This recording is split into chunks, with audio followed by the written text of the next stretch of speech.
जब पाकिस्तान के army chief general Bajwa ने एक Indo Pacific meeting European union की जो हो रही थी पेरिस में, उसमें खुद को शामिल करने के लिए, उसमें शिरकत करने के लिए उन्होंने एक रिक्वेस्ट की। यूरोपियन यूनियन ने सीधे सीधे डिक्लाइन कर दिया, बोला कि आप इसमें नहीं आ सकते। अगर मैं बात करूं बैनुल अक़वामी सियासत की, तो यहां पर सिर्फ एक ही ऐसा शख्स है जो पाकिस्तान के खिलाफ साजिशों के जाल बुनता है, और वो कोई और नहीं बल्कि मोदी है। 30 से ज्यादा कंट्रीज शामिल थे। हमारे external affairs minister S Jaishankar साहब भी उसमें थे। साजिश की और उसने ऐसी चाल चली कि जैसे ही इन्होंने हाथ मिलाया है तो अमेरिका ने कोई 60-70 मिलियन डॉलर का नेशनल बैंक ऑफ पाकिस्तान को फाइन डाल दिए। वो देखिए, वो पुराना केस चल रहा था मनी लॉन्ड्रिंग का, मगर ये जो उसकी टाइमिंग है, तो ये पहले मैंने मीटिंग देखी है जिसमें झंडा नहीं था दोनों हुकूमतों का। जनरल साहब, पहले मैं आपकी तरफ आना चाहूंगी। जनरल साहब, इन्हीं सैंक्शंस के होते हुए रशिया के साथ डिफेंस ट्रेड में कोई मसला नहीं है, हम नहीं कर सकते, ये तो फिर दोगली पॉलिसी नहीं हो गई? लगता है अब पाकिस्तान को अपनी बेइज्जती की आदत पड़ चुकी है। जब तक बेइज्जती ना हो जाए तब तक घुसे रहते हैं, कहीं ना कहीं बात करते रहते हैं। जब बेइज्जती होती है तभी पुल आउट करते हैं। हमारा जो एक्सपोर्ट है वो अमेरिका और यूरोपियन यूनियन को है, ना चाइना को एक्सपोर्ट है, ना चाइना से रेमिटेंसेज आती हैं। तो हम तो खुद जो है हमें देना तो चाहिए था इसको, हमारी टोटल फेल्यूर है पॉलिसीज की। नमस्कार दोस्तों, स्वागत है आप लोग का INL न्यूज की एक और नए वीडियो में। दोस्तों, जैसा कि जानते हैं कि पाकिस्तान की जो बेइज्जती है वो तो हमेशा होती रहती है। अगर हम लेटेस्ट बेइज्जती की बात करें तो वो जो बेइज्जती है वो सऊदी अरब में हुआ है। लेकिन अभी एक बार फिर से पाकिस्तान के जो आर्मी चीफ हैं उनकी बड़ी बेइज्जती हुई है। और दोस्तों, आप समझ सकते हैं कि पाकिस्तान का जो प्राइम मिनिस्टर है उससे बड़ा पद जो है वो पाकिस्तान के आर्मी चीफ के लिए कहा जाता है, और उसकी बेइज्जती होना, यानी कि आप समझ सकते हैं कि फिर पाकिस्तान में कोई भी ऐसा बंदा नहीं जिसकी कोई इज्जत पूरी वर्ल्ड में होती है। दोस्तों, इसके बाद से पाकिस्तानी मीडिया बहुत ज़्यादा बौखलाया है, क्योंकि पाकिस्तानी मीडिया का जो नज़र है उसका यही कहना हमेशा रहता है कि जो भारत है वो इसमें साजिश कर रहा है। और एक बार फिर से इस चीज़ पे भी नाकाम होते देख उनका यही कहना था कि भारत की इसमें साजिश है। लेकिन दोस्तों, पाकिस्तान जो कि खुद आतंकवाद के नाम पर पूरी दुनिया में कुख्यात है कि यहाँ से आतंकवादी निकलते हैं, पूरी दुनिया ये बात जानती है कि पाकिस्तान कैसे टेररिज्म को सपोर्ट करता है, और इसीलिए पूरी दुनिया में पाकिस्तान की जो इज्जत है वो ना के बराबर है। लेकिन पाकिस्तानी मीडिया अपने लोगों को ये बताने के लिए, मिसगाइड करने के लिए पाकिस्तानी आर्मी के कहने पे ये कह देती है कि इसमें भारत का हाथ है। आपको पता होगा कि जब भी पाकिस्तानी आर्मी जो है वो किसी चीज़ में फेल होती है, कहीं पर भी अटैक हो जाता है, तो इसमें भारत का नाम ले लिया जाता है। क्योंकि अगर भारत का नाम ले लिया गया तो फिर जो पाकिस्तानी लोग हैं वो पाकिस्तानी आर्मी से कोई भी सवाल नहीं पूछेंगे। तो चलिए वीडियो में आगे बढ़ते हैं, देखते हैं कि पाकिस्तानी मीडिया और इन सब चीज़ों पर क्या बात कर रही है। लगता है अब पाकिस्तान को अपनी बेइज्जती की आदत पड़ चुकी है। जब तक बेइज्जती ना हो जाए तब तक घुसे रहते हैं, कहीं ना कहीं बात करते रहते हैं। जब बेइज्जती होती है तभी पुल आउट करते हैं। ऐसा भी हाल में हुआ जब पाकिस्तान के आर्मी चीफ जनरल बाजवा ने एक Indo Pacific meeting European union की जो हो रही थी पेरिस में, उसमें खुद को शामिल करने के लिए, उसमें शिरकत करने के लिए उन्होंने एक रिक्वेस्ट की। यूरोपियन यूनियन ने सीधे सीधे डिक्लाइन कर दिया, बोला कि आप इसमें नहीं आ सकते।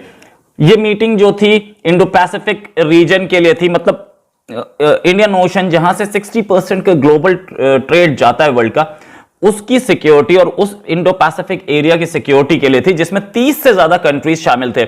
हमारे external affairs minister S Jaishankar साहब भी उसमें थे और बाकी भी थे। और इसमें ज्वाइन करने के लिए रिक्वेस्ट देने के साथ साथ और भी जगह उन्होंने ज्वाइन करने के लिए रिक्वेस्ट दी थी यूरोपियन यूनियन ने, लेकिन वो ज्वाइन नहीं कर पाए, ज्वाइन उन्होंने करवाया नहीं गया। खैर, यूरोपियन यूनियन बेसिकली चाहता है कि इंडो पैसिफिक रीजन और इंडियन ओशन में सिक्योरिटी, मैरिटाइम सिक्योरिटी जो है या दूसरी सिक्योरिटीज जो है वो साथ आए, और लाइक माइंडेड कंट्रीज और जो कंट्रीज वर्ल्ड के फेवर में काम कर रहे हैं उनको रखा जाए। चाइना तो वो बिल्कुल नहीं चाहता। तो ये पाकिस्तान का चाइना में के पाले में होना ये दिक्कत दे रहा है। पाकिस्तान को भी ये बात पता है कि हम वहां से फंस रहे हैं, लेकिन फिर भी क्या करें, पाकिस्तान को चीन की वो क्या बोलते हैं, शहद से मीठी दोस्ती, अब उसी में फंसते हैं। यूरोपियन यूनियन इसकी सिक्योरिटी में कंट्रीब्यूट करना चाहता है। अभी तक सिर्फ एक कंट्री है फ्रांस, जो कि मैसिव कंट्रीब्यूशंस दे रहा है यहां पर, और फाइनेंशियल कंट्रीब्यूशंस भी दे रहा है।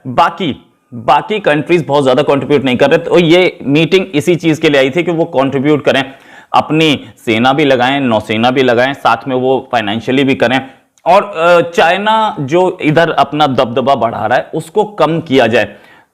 यूरोपियन यूनियन चाइना को अपना राइवल मानता है और उनकी सिक्योरिटी पॉलिसी जो है वो इस चीज पर टिकी हुई है कि एशिया से उनका जो ट्रेड है वो यूरोपियन यूनियन का ट्रेड, उसकी सेफ्टी हो पाए, इसलिए वो कर रहे थे।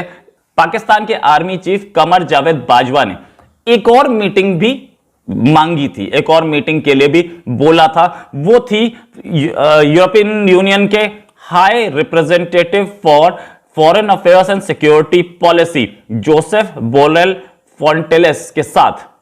ये मीटिंग भी डिनाई कर दी गई।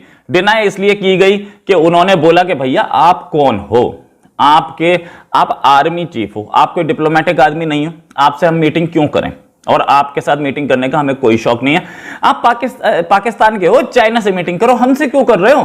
तो अगर इतनी बड़ी मीटिंग्स किसी कंट्री की डिनाई कर दी जाए तो रिलेशंस खराब होते हैं, ये बात उन्हें ही पता है। एक मीटिंग थी, कभी भी हो सकती थी, लेकिन डिनाई करके एक वो दिया गया, एक मैसेज दिया गया कि हम आपसे खुश नहीं हैं। जनरल बाजवा जो हैं वो इससे पहले म्यूनिक सिक्योरिटी कॉन्फ्रेंस में भी जाना चाहते थे, लेकिन उनको वहां पर भी ब्लॉक कर दिया गया। लेकिन जनरल बाजवा को अब उनको भी एक शौक चढ़ गया है, आर्मी चीफ के साथ साथ वो ये शौक उनको ये चढ़ा है कि मैं प्रेसिडेंट मुशर्रफ की तरह हर मीटिंग में भी जाऊं।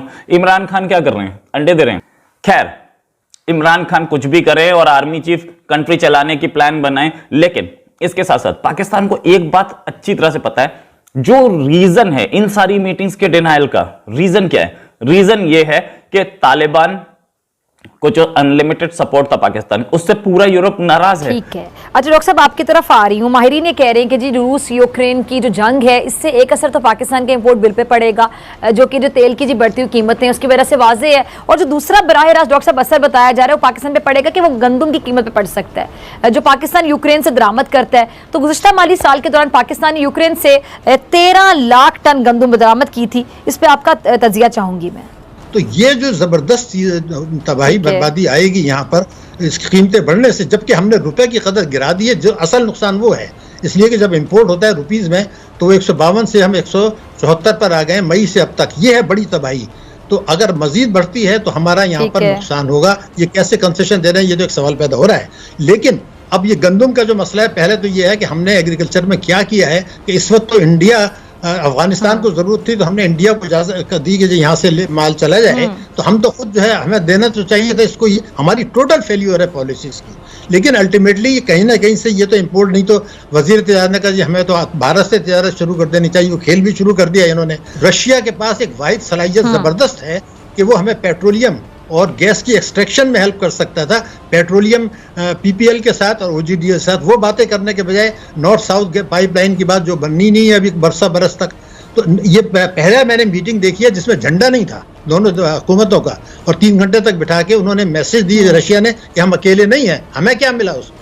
तो मेरा कहना ये था कि प्लानिंग नहीं है, और ये जो भी तकरीर आज की है, जो पॉलिसीज़ हैं, इसमें कोई वो ऐसी चीज़ मुझे नज़र नहीं आती कि ये सस्टेन हो सकेगी। और हमें इसमें नुकसान होगा बहुत ज़्यादा कि आलमी मंडी में चीज़ें बढ़ जाएंगी सारी, हमारी रुपए की कदर पे प्रेशर पड़ेगा, हमारे रिजर्व्स पर प्रेशर पड़ेगा।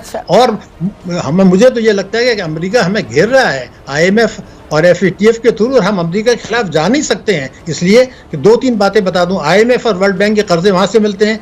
रेमिटेंसेज जो आ रहे हैं अमेरिका, बरतानिया, UAE और जो है सऊदी अरेबिया 80% वो भी अमेरिका के इन्फ्लुएंस में आ रही हैं। तो हम तो हमारा जो एक्सपोर्ट है वो अमेरिका और यूरोपियन यूनियन को है, ना चाइना को एक्सपोर्ट है, ना चाइना से रेमिटेंसेज आती हैं।